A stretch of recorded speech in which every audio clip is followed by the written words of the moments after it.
আসসালামু আলাইকুম সুপ্রিয় দর্শক শ্রোতা, ইদানিং বেশ কিছু ভিডিওতে একটা জিনিস লক্ষ্য করেছেন, সেটি হলো শিক্ষিত এবং অশিক্ষিত, শিক্ষিত রাজনৈতিক দল, অশিক্ষিত রাজনৈতিক দল। দর্শক, এই বিষয়টা চোখে পড়ার পর এই বিষয় নিয়ে ভিডিও না বানিয়ে আমি আর পারলাম না।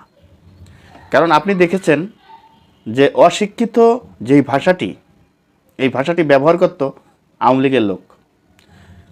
আওয়ামী লীগ এই ভাষাটি ব্যবহার করতো, বেগম খালেদা জিয়া ম্যাট্রিক পাস, এই সেই অনেক কিছু বোঝে না, অনেক কথা এই শেখ হাসিনা বেগম খালেদা জিয়াকে নিয়ে বলেছে, কটূক্তি করেছে, দেশের মানুষের সামনে উপস্থাপনা করেছে।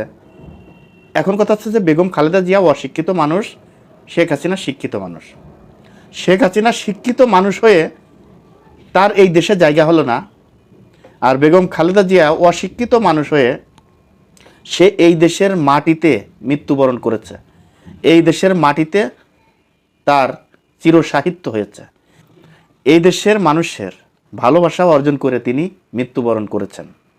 এবং সব থেকে তার মৃত্যুর পর জানা যায় যত মানুষ অংশগ্রহণ করেছে পৃথিবীর ইতিহাসে, এত মানুষ, কোনো মহিলা প্রধানমন্ত্রী হোক, কোনো মহিলা মানুষের জানা যায় এত মানুষ হয়েছে, এর কোনো ইতিহাস কেউ দেখাতে পারবেন না। ভালো মানুষ হওয়া, শিক্ষিত হওয়ার কোনো প্রয়োজন নাই। শিক্ষিত হলেই যে সে ভালো মানুষ হয় এর কোনো প্রমাণ আপনারা দেখাতে পারবেন? তারেক রহমানকে নিয়ে বিভিন্ন রকমের বক্তব্য আমরা শুনতেছি, যে ইন্টার পাস, এই সেই অনেক কথা আমরা শুনেছি।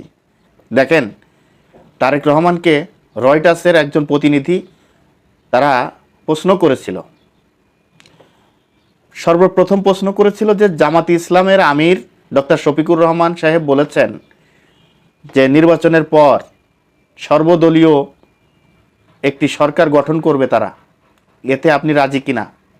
সবাইকে নিয়ে সর্বদলীয় একটি সরকার গঠন করার প্রস্তাব দিয়েছে। জনাব তারেক রহমান সাহেব বলেছেন যে সবাইকে নিয়ে যদি আপনি সরকার গঠন করেন তাহলে বিরোধী দল কারা থাকবে? কথা কি যুক্তি আছে? আছে কিনা বলেন? বিরোধী দল যদি না থাকবে তাহলে আপনি তো, সবাই সরকারি দল যদি হয় তাহলে গণতান্ত্রিক দেশে জনগণের পক্ষে কথা বলবে কে? সরকারি দল সবাই কি জনগণের পক্ষে সবসময় কথা বলে? জনগণের ঘাড়ের উপরে আইন চাপিয়ে দেয়, বোঝা চাপিয়ে দেয়, কথা বলার লোক থাকে না। বিরোধী দল যদি থাকে তাহলে তারা সংসদে এই জনগণের কথা উপস্থাপনা করতে পারে।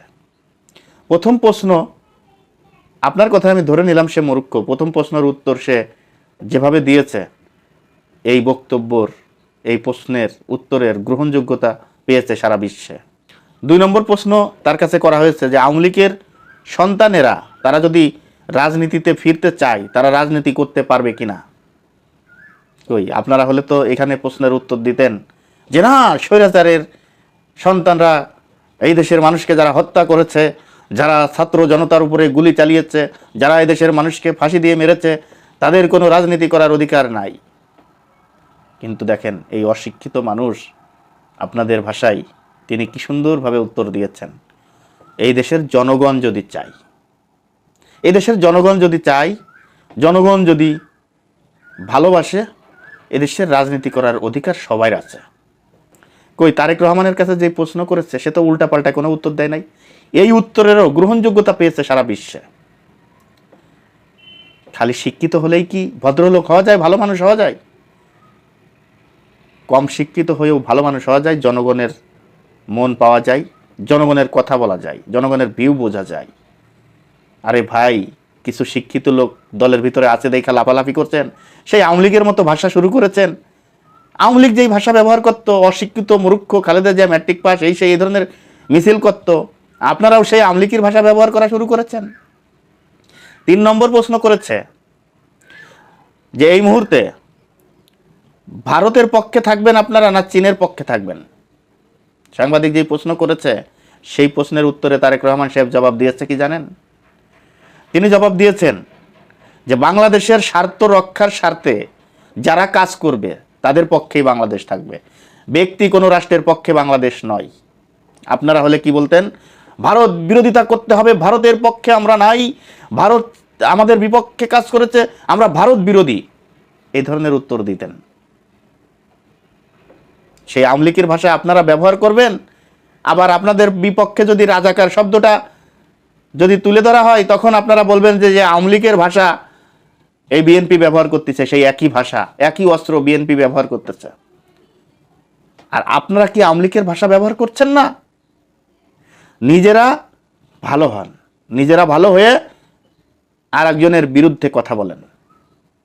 নিজেরা অন্যায় করবেন, নিজেরা আওয়ামী লীগের ভাষা ব্যবহার করবেন, আর একজন বলতে গেলে বলবেন যে আওয়ামী লীগের ভাষা ব্যবহার করতেছে।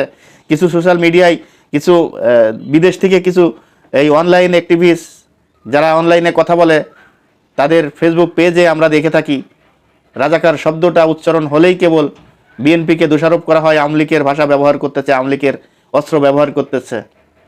এখন আপনার দলের নেতারা, আপনারা যেই দলকে সাপোর্ট করছেন, আপনার দলের নেতারা অশিক্ষিত, মূর্খ, এই ধরনের কথা বলছে, এই ধরনের ব্যবহার করছে, এটা কি আওয়ামী লীগের ভাষা ছিল না? এরকম অনেক উদাহরণ আছে, অনেক এক্সাম্পল দিতে পারবো যেগুলো আওয়ামী লীগের হুবাহু আওয়ামী লীগের ভাষা এই জামাতে ইসলাম ব্যবহার করছে বিএনপির উপরে।